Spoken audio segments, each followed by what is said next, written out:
चाऊ पट्टनायक बयान को बीजेपी को जीवार प्रश्न उठुनी जहाँ को लेकिन बड़ प्रतिक्रिया सामना को आसी भारतीय जनता पार्टी को जीवाक विजु बाबू प्रति अपमान हेब बोली प्रतिक्रिया कहते चाऊ पट्टनायक। आम देखुलु विभिन्न कार्यक्रम में भारतीय जनता पार्टी नेता सहित ब्रह्मपुर पूर्वतन विधायक रमेश चंद्र चाऊ पट्टनायक को देखा मिलता। तेणु चाऊ पट्टनायक को बीजेडी छाड़े बोली प्रश्नवाची सृष्टि होता अनेक चर्चा होता कहीं भारतीय जनता पार्टी बर्तमान देखा मिली आग को किसी रणनीति रही कि खोला खोला सीधा भाव में मना कर विजु बाबू प्रति बड़ अपमान हेब कहीं आप देखुं गत किछि दिन पूर्व पूर्वतन प्रधानमंत्री अटल बिहारी वाजपेयी पुण्यतिथि में बीजेपी विधायकों समेत बीजेपी कर्मी मिसी अटल बिहारी वाजपेयी प्रतिमूर्ति में माल्यार्पण करते जहां नहीं चाऊ बाबू बीजेपी शिविर मुहां होउथिबा नहीं चर्चा होउथिला। गतकाली चाऊ बाबू जन्मदिन में बहु कॉर्पोरेटर समेत बीजेपी विधायक के अनिल कुमार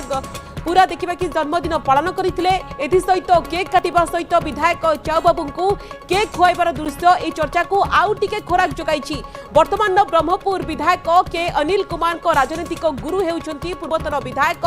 तथा वरिष्ठ बीजेडी नेता डॉक्टर रमेश चंद्र चाऊ पट्टनायक। तेबे गुरु शिष्य भितर पुराना संपर्क फेरिबा नहीं चर्चा हेउछि। पूर्वतन जिला बीजेडी सभापति डॉक्टर रमेश चंद्र चाऊ पट्टनायक सार सार कौन कहे ब्रह्मपुर सहर आपन गोटे चर्चा हो बीजेपी शिविर मुआ आपन होती जिला बीजेडी सभापति दायित्व गला नहीं देखु सप्तम सौजवार्षिक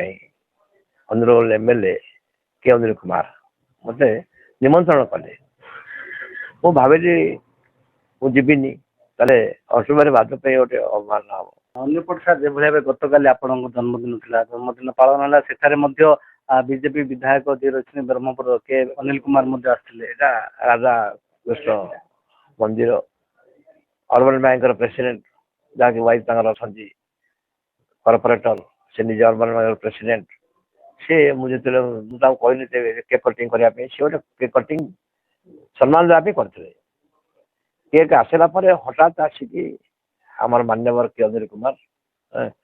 आमर बीजेपी तुम नेता माने बीजेपी तुम पहुंचले आम देखिलु न डाक कर असम्मान हम डाकिलु डाक से आसिले बीजेपी शिविर मुहा होती आपन जीवा बीजेपी ना जीवा प्रश्न ना कहीं तो मुझे थोड़ा दिल्ली बहुत नेता मान कले बीजेपी दल को आम तैयारी करछे विजु आम परिवार लोग असम्मान हम तेणु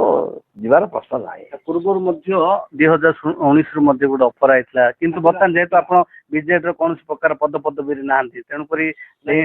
से राज्यसभा कहते किंतु माननीय नवीन पट्टनायक बहुत चापर सम्मुखीन होती आम परिवार बढ़ी बढ़ी चलला क्या मिललानी न मिल दुखित न से अवहेला करना कहीं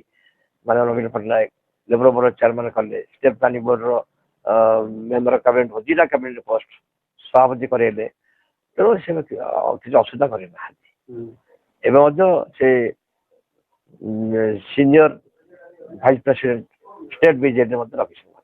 बर्तमान आप शिष्य जी रही अनिल कुमार से आप निकटतर होती से पूर्व स्थिति फेरी पाए गुरु शिष्य नहीं गुरु शिष्य शिष्य निजे कहते शिष्य ना मुझे बापाड़ा के लोग कहते मुझे शिष्य नुह सी मत बापाड़ा सम्मान दौरान आदर कर प्रकाश करमर गोटे जिन विरोधी शासन दल सामाजिक संपर्क रहा दरकार